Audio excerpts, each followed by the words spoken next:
Alrighty guys, as you keep bringing us into the Dragon Ball Legends TOP guide video. I know this one is going to be late, so to make up for that, both the guide video and part 1 are going to be dropping today. And we're going to kind of go through this a little bit quickly, so before we begin, I always have to give a massive shout out to doomgeta, Aflac, and the Discord server for all the help that gets put into these videos. They wouldn't be as good as they are without them. And if you guys want to go ahead and show them some love and support, I will be linking 2 Discord links in the description down below. One of them is a personally owned one by doomgeta himself, and then the other one is the official Dragon Ball Legends on Discord. And as for last season, we did end off at rank 4,651, securing that juicy 1000 CC, which is always the goal of these videos. Nothing more, nothing less. And before we begin, do remember that there will always be timestamps in the description down below. That way you guys can go ahead and get to where you need to go. And just real quickly, let me slide this in here real quick. This is the team we're going to be using, by the way. Just a little spoiler alert, the Universe Reps. You want to get your friendship rank up. So right now, I have been working on Android 17, and then I think I am actually going to go and pivot towards getting my EX unit up, because the EX units are a little bit more vulnerable. But you do want to get these guys up. For example, this guy, he's at friendship rank 10. This golden Frieza, he's going to be our main source of damage right here, right? So these are his TOP stats, and then let's go ahead and take a look at the regular stats, and we're going to put them side by side, and you're going to notice a difference between those two right there, right? And the difference is directly influenced by the friendship rank. So make sure you guys are doing your Let's Fight events. There's the story mode 618. That stage is definitely going to take a little bit more time rather than the Let's Fight events that you get every single day.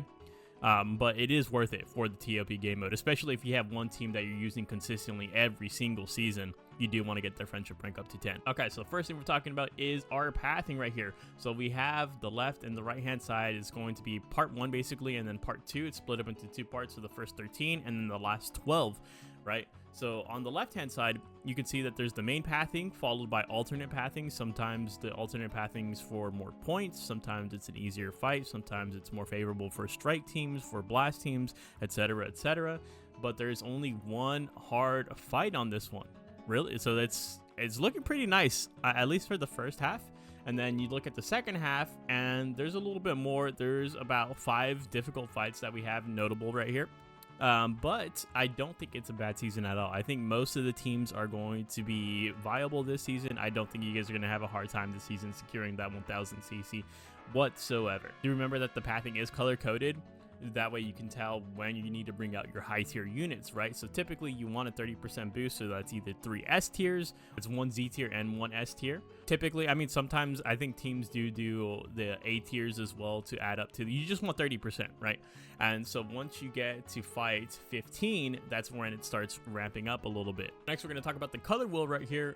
So this is basically going to tell you, point out the hard fights that we're going to be going up. So there's only a few of them, right? And you can see the names of the teams, where the fights are going to be encountered at: fight 7, 16, 20, 21, 23, 25, all that good stuff. So for reds, you only have 3 threatening reds. Yellows, there's only 1. Purples, 2. Greens, 4. And blue, 4 as well, right? So obviously, just by looking at this, you can tell that you don't want to pile on too many reds onto your team, because you're not going to be going up against some crazy yellows this season. I think this is pretty helpful for those of you that are trying to create a team that you see on the graphic shown in this video, and you guys may have to use a replacement, and then you can refer to this to see which color you may need most. Then next we have the cover change predictions. So the cover change predictions, we have the strike, the blast, and the universals.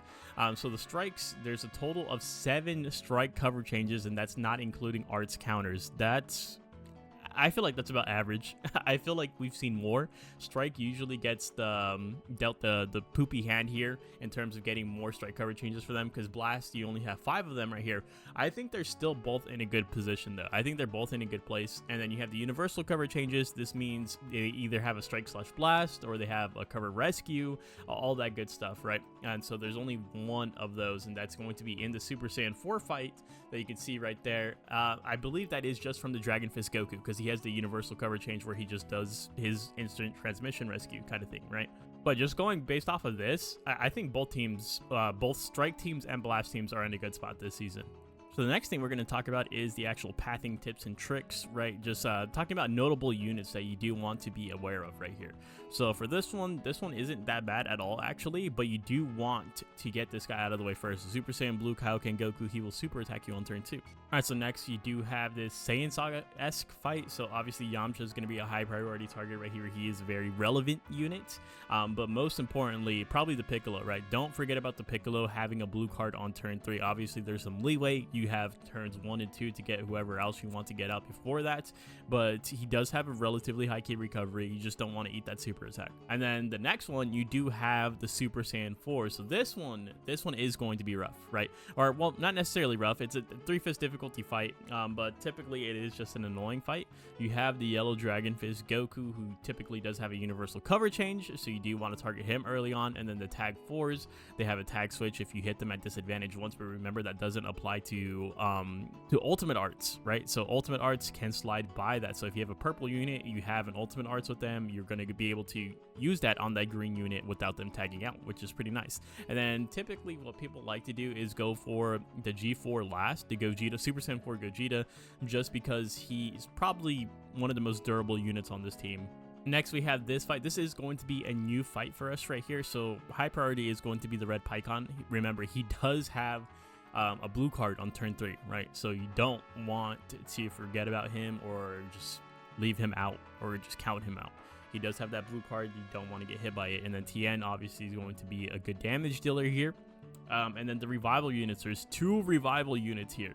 So you do want to save both of those for the 5th and 6th slot, specifically the Gohan in the 5th slot and then the Pycon in the last slot, right? Because the Gohan, the reason why you go for Gohan in the 5th slot is because he's unable to revive with the full HP pool. Actually, do have this fight, so you're going to face double stuns here potentially.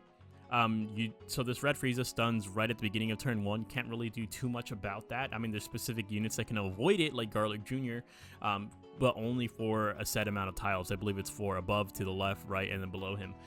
But Frost, he stuns you on turn 2, so you can do something about that. You can kill him before he even gets that off, right? And then obviously the Revival Frieza, he's going to be your last targeted unit because of him being a Revival unit. So next is this fight right here. So I don't think this fight is that bad, honestly. Goku Bardock is the highest priority here, but you do have to keep in mind that the Goku and Bardock unit will get a blue card if you blue card them first, right? So similar to the Ultra UI Goku ability, if you Ultimate Arts them, blue card them, he's going to be able to turn around and get 100% to his own gauge. They have the same effect. They have the same ability. So do be careful about that. Doomgeta did suffer a pretty hefty blue card from them. And then actually you have your first boss fight right here, right? So this one's pretty easy. So you want to get the Broly out of the way first. He stuns a unit on turn 2. And he also has a chance to double attack once he transforms on turn 3. So just get him out of the way before you have to deal with any of that stuff, right? And then after that, you just go for the Videl unit. She's also pretty, I mean, she came out on the same banner as the Broly, right? So she's going to have decent damage, and she's able to heal herself and stuff like that. And then the last unit we are going to go for is going to be the EX Gohan right here, because the EX Gohan gets 50% to his special move gauge and heals himself by 5% when below 50% HP. So just save him for last. So next we have this fight. It's the all Piccolos fight. This is another one of our hard fights right here. So obviously this Piccolo right here, the yellow one, the Legends Limited, he gets a super attack on turn 3. Don't let him hit you with that super attack. DKP is also going to be one of your high priorities just because he's going to inflict debuffs on you on turn 2. So you don't want to let him do that. And then the Revival Piccolo, he's going to be your last targeted unit. Next, we do have this Mohawks fight. We are pretty familiar with this fight, I would say, right here. So 16, he does get damage buffs when he falls below 70% HP. So he is going to be one of your high priorities, as well as the Shin, the Supreme Kai. He debuffs a unit on attack. He does have a strike cover change, and he has heals/supports for a range of units. But importantly, lastly, you do want to go for the blue Zamasu last, right? Because he's able to inflict debuffs on you once you do hit him. Another thing that the blue Zamasu is doing is he's debuffing the bottom row heavily, so you do want to avoid putting your units on this bottom row right here. And then you have this fight right here, which is I'm not too worried about this fight. Bujin does have a stun for turn 2 though, so just kill Bujin before turn 2. But next, randomly, like in the middle of the board, we have a Majin Buu Saga fight. So this one's typically reserved for the boss fights, and so now it's just in the middle of the board. High priority is going to be the Vegito unit, the fusing Vegito unit. They transform or they fuse on turn 3, so you want to kill them before they even get the opportunity to do so. So that's going to be high priority. And then the Gohan also, those two are the big 2 of this fight right here. You want to get those 2 out of the way as soon as possible. And another thing to keep in mind here is that the Ultimate Gohan is debuffing in a cross shape, so he's going to be debuffing the middle row and the column right here. And then we have another hard fight. Technically, I don't think this fight is that bad, but it can catch you off guard if you let it. It's only a 3/5 difficulty. You guys should be able to just mow through it. Raditz gets a super attack turn 1, right? He has low key restore speed. you have enough time to get him before he even gets the chance to get it off. So definitely just kill him, right? And then DKP, he's going to debuff you on turn 2. And then this Broly, I believe he's debuffing you every turn. So those are the big 3 of this fight. So next we have another Saiyan Saga fight. So this one is a little bit annoying just because there's double super attacks and a revival unit here, right? So double super attacks as in this guy's getting a super attack on turn 1 and then this guy's getting a super attack at the start of turn 3, right? So you do have to keep those 2 in the back of your mind at all times. You don't want to get hit with those super attacks. And then obviously Revival Gohan is going to be your last slotted unit. It's just because of the fact that he has 2 lives, right? That's why he's going to be the last slot. But Yamcha has good damage. This Nappa has debuffs available to him. The only unit that's like you can kind of like not worry about here is the Vegeta. So next we do have this androids fight. There's a lot of stuff going on right here. Like I would say the only unit that I don't care about is this red android 19, but the tag unit definitely has to go. And then this guy gets a super attack on turn 3. You do want to keep that in mind. And then this Aider, I believe he does have death buffs for his team, so you do want to be careful about that. And before we move on to the top teams for the season, this is the guide for all the icons that you're going to be seeing, and the graphics are going to be following up right now. If you have any questions about those icons, please refer to this image. So this is the team we're going to be using right here. It's going to be the unit reps. You're going to see some HP already taken off of my units because I accidentally moved to a space. But I think the main reason why I wanted to use this team right here is just because of the fact that Kaba is in Z tier, and I heard that this guy's absolutely amazing. I have not had the opportunity to use him yet. I haven't used this team at all either, and I heard this is like one of the best teams to use for ToP. We do have him he heals himself on turn 3.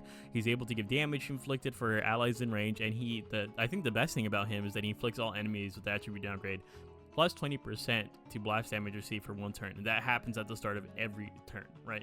I do need to actually soul boost him because I do have him regular soul boosted, but not the awakened soul boost. So he's our Z tier, and then for S tier we do have the purple Vados right there. And then for your core units you do have the Bergamo just because he's our max HP Z ability. And then we do have a healer with this Kale right here. The only thing that I'm unsure about in this team is that this 17 is recommended at 7 stars. I do only have him at 6 stars. That's why I was trying to get his friendship rank up a little bit. It's not going to help the most. I mean, obviously at the end of the day, stars are going to help you the most in terms of durability, but you have to do what you can, especially when you have someone that's a little bit under the star recommendation. So now let's talk about the next team. It is event exclusive. This is for all the free-to-play players. I feel like event exclusive is actually in a really solid spot right now. Their roster doesn't really change much except for the boost units right here, right? So core unit, you do have Pui, that's your max HP Z ability buffer, and then for boost units you have Raspberry. Naval also counts as a core unit, and then the Zenkai Kamikolo, the Legends Road one. So Naval, he's a core unit because he has a ton of support for the tag, and then he's also a healer as well. He's probably always going to be on the team. You have the Yellow 18 for extra heals for the team. You have the Super Saiyan 3 Goku for support, Broly for debuffs, and then the Kid Gohan, we actually used him on our hybrids team last season. He did great. He has a buff against powerful opponent, and that's something that you see a lot of in these seasons. And speaking of powerful opponent, we have a powerful opponent team making its debut right here. So I have not really used this team, or haven't really seen it in practice either. So if you do end up using this is a work in progress, so do be cautious about it. But there's a lot of good stuff going on right here. So for core unit, you do have that Zenkai Yellow Broly. That's your HP Z ability buffer. For your boost units, you do have the Z tier Red Frieza. I know some of you guys might not have him, but it's a good thing. There's a lot of other Z tier options. For example, that Zenkai Yellow Frieza. You have the blue EX Cooler right there for your S tier boost, equating to that 30% that you want right there, right? And then for your units on the main roster, you have Garlic Jr. right there covering the 4 spots that you want to cover. He's going to make sure that those units are not going to get stunned. The unit above him, below him, to the left, and to the right of him, right? He's having the coverage for all those spots right there. He also has a double attack once he transforms, as long as he's set to strike, which the team is strike based. So you have the Zenkai Zamasu. We've used them on regeneration, builds up super attack extremely quickly. And the purple Rose, I actually don't know what the purple Rose does. To be honest, after looking through Purple Rose's kit, it just looks like he's a heavy hitter. Plus, he has the Zenkai stats, and he has a really, really strong Z ability if you have him up there in stars. So, and then you have the Ultra Rose down there. He gets a super attack on turn 1. That's more than enough reason to actually bring him onto the team, right? The only thing that I did forget to add to this team was just the star recommendation, but I'm pretty sure all these units at 7 stars or higher are going to be usable as long as they have all of their Zenkais, right? And then Ultra Rose, I think he is flexible at just that 5-star minimum. minimum, from which you only need 1 copy. Next, we do have the Taunthan team. So core unit obviously is going to be that Taunthan unit. He's always going to be part of this team as long as the team's named after him. For boost units, you do have the Z tier Purple Gohan and the S tier Kid Goku. I like that Kid Goku a lot because he gets a super attack every other fight, getting 50% per fight, right? You have Goten on there at the top for your Z ability, or for your healer, and then you have Pan on there for your max HP Z ability buffer. You have the Zenkai Dragon Fist Goku. You have both of the Beast Gohans. That yellow Beast Gohan is absolutely amazing. That guy, he's getting a super attack every fight, and sometimes it's at the beginning, sometimes it's at the end. It's great. He's just a great unit overall. So now we're talking about hybrids. I think it's appropriate going from Taunthan to hybrids. This is the blast-based version right here.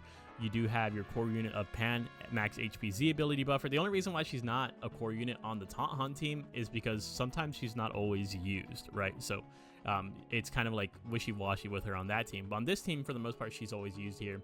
And then for your boost units, you actually have 2 Z tiers, the Trunks and the Gohan. So that Trunks, a lot of you guys might not have them, so you can easily just replace him with one of the S tier units. For example, that Gohan Zenkai, the future Gohan, the Zenkai one, the EX one. So that's going to be more than fine for your 30% total. You do have the Revival Gohan. He can be swapped out with the Ultra Gohan, of course, which probably would be better. The new future Gohan / Trunks unit, the Vegeta Trunks unit, Ultra Beast Gohan is going to be on both teams. You're going to see right here shortly. And then you have the blue Gohan up there as well. That guy has a buff against powerful opponent. He's pretty strong. And then for the strike grids, core unit is still going to be that Pan right there for the max HP Z ability buffer. Boost unit is going to be the Z tier EX blue Gohan. Again, hard unit to obtain, to have in your box. There are options to replace him with. And then the tag Krillhan unit, also another hard unit to obtain. So there's a good amount of options this time. Last season, there was like no options for hybrids boost units, so we're actually kind of doing good with this team this season. And then you have the support from Bola as well as the heals from Bola. You have both of the Beast Gohans on here. You have that Trunks on. Trunks is good against powerful opponent, by the way. And then you have the yellow Pan. Next, we have GT core unit for the blast-based version and for the strike-based version is going to be the Super Baby 2. That's going to be the main healer right here. That guy's pretty much going nowhere. He's always going to be a core unit on GT and on regeneration. For boost units, you do have the EX Green Trunks and the EX Omega Shenron. Do remember, if you don't have that Trunks, you can replace them with one of the... Well, I mean, there's not a lot of replacements for this team, if I'm being real honest. If you have to replace that Trunks, you might want to consider just using a different team. I'm just completely being honest with you. If you need a replacement for the Omega, it's a lot more flexible. As for the rest of the team, you have Super 17 on there. Absolutely amazing damage dealing units. You have the Purple 17 debuffer, very, very good. You have the 2 yellows. The yellow is getting Zenkai buffed by the Senshinron, I believe. Yeah, so he is getting buffed by the Zenkai Senshinron, which is going to be very nice for the Oob. And then you have the Parasite Trunks. Parasite Trunks builds up his super attack pretty quickly. He has buffs against Saiyans and Hybrid Saiyans. And then inversely, we have the Strike version of GT.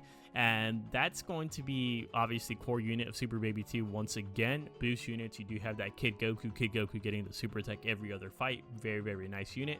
And then you have the Super 17, the free-to-play Super 17. So let's talk about him a little bit. This guy, he does debuff the middle row of the enemy team. He buffs his own strike damage. And then he also has a blast cover change. It's a 30% health gated, but this guy is still good nonetheless because look at all the debuffs he's inflicting onto his enemy. This is at the start of the first turn for multi-target. This is pretty nice, right? He's going to be a valuable unit right here. And then you do have the red Oob for your other boost unit to equate to that 30%, each of those giving 10, right? And then for other units on the team, you have the relatively new Celza, you have the yellow Pan, you have the tag 4s, and then you also have the Bola right there who also acts as a healer. So she should have the healer icon, but that's my fault. So next we do have Frieza Force right here. So core unit is going to be Revival Frieza and the Naval. Revival Frieza acts as a healer and is a revival unit. It's just pretty much a mainstay on the team, right? And the Naval acts as a small-time healer plus support for the entire tag, which is really, really nice. He's also a boost unit. And then you have Z-tier boost from Apul, and then an S-tier boost from the Ginyu, or from the... well, Ginyu Force, I guess, but the Goldo / Raccoon unit. And there is a ton of boost replacements for this team, so that shouldn't be an issue. I think this team is going to be probably one of the easier teams to use for this season just because there's so many replacements right here, because I know a lot of you guys probably don't have these recent tag units, like for right off rip, if you guys don't have the Jace unit, you can put on the red Frieza from the Broly movie from a while ago that has a stun on turn 1. That guy's going to be pretty good. And then for the Goldo unit, if you want to replace it, remember, if you're going to replace a boost unit, you're probably going to have to replace them with another boost unit, right? But the Zenkai full power Frieza is right there for you to pick up as well. Other units here that are very important is going to be that yellow golden Frieza. Always keep him on a yellow tile so you can get his ultimate arts off. Upon getting that ultimate arts off, he's going to be able to debuff the enemy team. Purple Frieza has a turn 1 stun, and then the base Broly is able to debuff for blast damage received to the enemy team. And then next we do have LOE. So basically kind of a variation of the Frieza Force. There's a lot of Friezas on here. Core unit's still going to be the Revival Frieza. He's going to be a mainstay. He's a healer. Revival unit. Chilled is going to be your max HP Z ability buffer. And then for your boost, you do have the Z tier Green Frieza, and then you have the S tier free-to-play Metal Cooler. For the main team, you do have a double stun setup right here. So you have the stun from the red Frieza, stun from the Zenkai Green Cooler, and then you have the double yellows right here. So your golden Frieza is actually getting Zenkai buffed, which is going to be huge. Golden Frieza, you do want him on a yellow tile at all times to get the ultimate arts, because he gets a super attack turn 1. And then the Legends Limited yellow Frieza, he's able to debuff on turn 2. He's going to be Zenkai buffing your Golden Frieza, so he's going to be really good as well. Or actually, I think I just lied to you guys. So this guy doesn't Zenkai buff the Frieza, unfortunately, because his Zenkai ability is only for yellow and powerful opponent, which that Golden Frieza is not. Next, we do have Regeneration. We need to go back to, I think next season we will go back to, or no, we're going to do Universe Reps for 2 seasons, and then we'll go back to Regeneration, because I miss it. I miss Regeneration. This is the team you're going to be using if you're going to be using Regeneration. Baby is never going anywhere, bro. Never. He's going to be the main healer. He's the best healer for the team, right? For your boost units, you do have another healer unit, which should have the healer icon, is going to be the yellow Piccolo, and then the green DKP. So Z tier and S tier, getting that 30% bonus. You have Parasite Trunks on your team, buffs against hybrid Saiyans and Saiyans, builds up his super attack pretty quickly if against those units. And then you have Bootanks for the turn 1 super attack, and then you have the Awakened Piccolo for the support, has good damage, has debuffs. Zenkai Zamasu, probably my favorite unit on the team right now. That guy is just pumping out blue cards efficiently every fight. He's really, really strong. And then Rage Shenron. I feel like a lot of you guys probably don't have that Rage Shenron, but I think he's a really good unit. He has the Taunthan effect, which means that I believe it's only on turn 2 though. So turn 2, he's going to be able to basically absorb all the damage for that turn, right? And I think that's a good place to have the taunt effect, because that's when you're going to be able to like have some units down on turn 1 especially, right? He only gets the taunt effect if there's 5 or less enemies remaining. Obviously at the start of turn 1 there's going to be 6, so he's not going to get that effect. And then once he does receive a strike arts, I believe he just automatically stuns that unit. So next we have androids. So the android squad right here, this is another team that I probably do have to visit at some point in time. I've used androids in the past, like way in the past right here. So no core units here, but boost unit of the Z tier Cell Junior and the S tier free-to-play Cell. So 30% right there. You got the Z tier and you got the S tier. You got a good amount of units to choose from if you need to replace any of those. And then you have 2 healers on the actual board right here with the EX Yellow Cell and the free-to-play Yellow 18. Very strong combination right there, right? Especially with the EXL. I like the EXL a lot because not only is he a healer for the team, but he's also your HPZ ability buffer, which is pretty damn good. The purple cell is really good. The red 17, that dude has the double attack mechanic, and then he also has just extra buffs against yellow units, so he's going to be burning through yellow units pretty efficiently. And then green 21 has the stun on turn 2, so that's also pretty good. MVP 17 support as well. And then you androids can fit on this team. It's just that there's probably, for yellows, we don't need a yellow android, right? And then for purples, we don't necessarily need a purple android either. So next we got Sagas from the movies. Core unit is going to be the Pan, HPZ ability buffer. You do have a Z tier and an S tier for 30%. You got the Thouser and the blue cooler. Remember, if you're going to run that Thouser, you want to run a cooler with him, because he's going to miss like half of his kit if he doesn't have a cooler with him.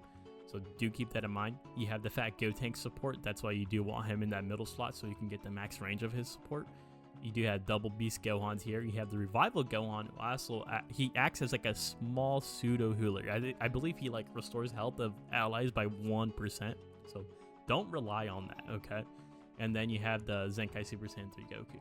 So inversely, you have the blast-based version of Sagas, and then for your core unit, you do have Roshi. So Roshi is going to be your max HP Z ability buffer, and then for your boost units, you have the purple Bardock, and then you have the red Turles. So Z tier and S tier, getting that 30% right there. A lot of you guys might not have that Bardock, so you can also go pivot to the yellow metal cooler, another hard unit to obtain.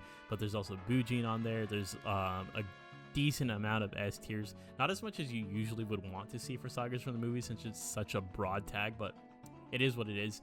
For the main team, you do have the base Broly debuffs. You have double stuns here with the red Frieza, the green cooler, the first form cooler. You have a tag unit, and then you have the support slash damage slash debuffs from the awakened Piccolo at the top right there. And for the last thing we're going to be talking about is Saiyans. So Saiyans, always a good team to run, I feel like, for sure. So for core units, there is none. For boost units, you have 3 S tiers for the 30%. You have the yellow free-to-play Goku. You have who should be 14 stars. I don't know who sent in this. I forget who. I think doomgeta made this team. I think Doom doesn't have this guy at 14 stars, which is crazy. But it is what I don't have the free-to-play Beerus at 14 stars, and that's kind of embarrassing to me. And then you have the healing green Goku up there. You have the red Kid Goku GT, who is getting the super attack every other fight, right? You have 2 tag units. You have the tag Super Saiyan 4s and the tag Blue Boys. You have a stunner with the Super Saiyan 3 Kid Goku, and then you have a super attack return 1 with the Super Saiyan Blue Kaioken, as well as the MUI for the dodge mechanic. So next we have the blast-based version right here. So almost an entire Vegeta family, Vegeta clan team, right? Everyone on the main roster at least is Vegeta clan. For your boost units, you do have a 30% with a Z tier and an S tier. You have the Kaba on there, who does buff Vegeta family members. If you guys didn't, or Vegeta, it has to be specifically Vegeta. Can't be Vegeta clan, like he's not going to buff Bola, he's not going to buff Trunks. It has to be Vegeta, sorry.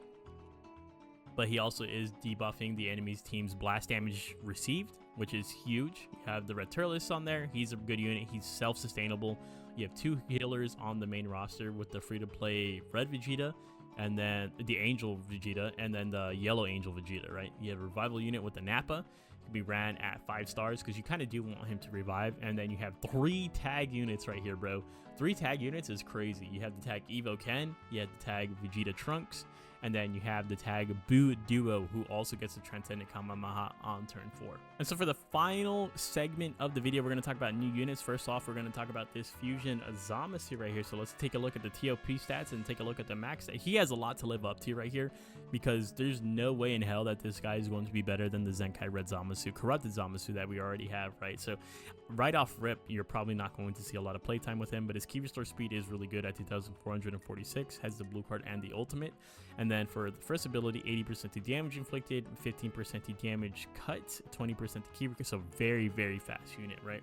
On strike or blast arts attack, 15% to damage inflicted for 2 turns, 30 to key recovery, and 5% to special move gauge.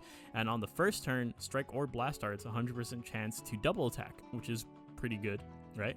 And on the first turn, or on special move or ultimate arts activation, 30% to special move damage and 30% to ultimate damage. Wants to be in the middle area because he has the full range of effect for a strike cover change that's health gated at 30%. After receiving an attack, you restore your health by 1% 3 times, minus 10% to next damage sustained, and it remains until you get hit, plus 10% to special move damage inflicted activates 3 times. At the end of the turn, if your HP is 50% or lower, you activate your green card, and when you activate the green card, you restore your own health by 3%, 50% to special move gauge, cancel your own attribute downgrades and abnormal conditions, and you inflict all enemies with 10% to damage received for 2 turns and minus 20% to key recovery for 2 turns. Yeah, he's, I mean, unless you want to, because we also have, if you want to run double reds, I still think like we ran the red Zenkai Zamasu, both of the red Zenkai Zamasus, right? The corrupted one and the base one, and they worked fantastic together. So I don't know why you wouldn't just, if you're going to run 2 reds, I don't know why you wouldn't just run those 2 rather than, I mean, unless you want to run 3 reds and then I guess he comes in. I don't know. For ToP, he's just, I don't think he's making the cut Next, we do have the Android 17. So let's take a look at his ToP stats right here. And then we're going to display him at maximum, of course, too. So key restore speed pretty low, 2,220. He does have the blue card and the ultimate. For the first ability, 70% to damage inflicted, 15% to cuts, 15% to key recovery. Okay, so that's going to help out with his speed a lot. And then 15% to special move gauge charge rate. On strike or blast arts attack, you're healing yourself by 1%, but it only activates for 2 turns. 15% to damage inflicted for 1 turn. And then upon activating your ultimate or your special, you get 15% to damage inflicted for 1 turn. Cancel enemy attribute upgrades and buff effects, and inflict all enemies with 10% to damage received for 2 turns. That's actually pretty good. And then second turn, before receiving a blast arts attack, health is so 30% health gated blast cover change. At the start of the first turn, you activate your green card, 10% to special move gauge. Inflict all enemies with 5% to damage received and minus 5% to key recovery. That's actually okay. These debuffs are going crazy, actually, if I'm being real honest with you. Start of the third turn, 10% to damage inflicted by allies in range. So this is his range right there. It's a little wonky. 20% to special move gauge, and then cancel. Oh, he's getting a lot of special move gauge though. I kind of do like that a lot. I would actually want to test this guy out, maybe on an Android's team or even a powerful opponent team. He would work too. And so I have not updated the graphics with these guys, but they're already in the game. So we might as well take a look at this free-to-play Piccolo, right? We might as well. So ToP stats, let's go ahead and see him at max stats right here. 2,275 for the key restore speed, which is not the worst thing. No, it's a little poopy, if I'm being real honest. So it has the blue card, first ability, 70% to damage inflicted, 15% to strike. No, he wants strike, bro. I'm already like put off by the unit, if I'm being real honest with you. 15% to damage cut, 20% to key recovery, that's good. On strike or blast hit, he gets 10% to damage inflicted. So this, I mean, it's just the strike damage up there that's like bothering me.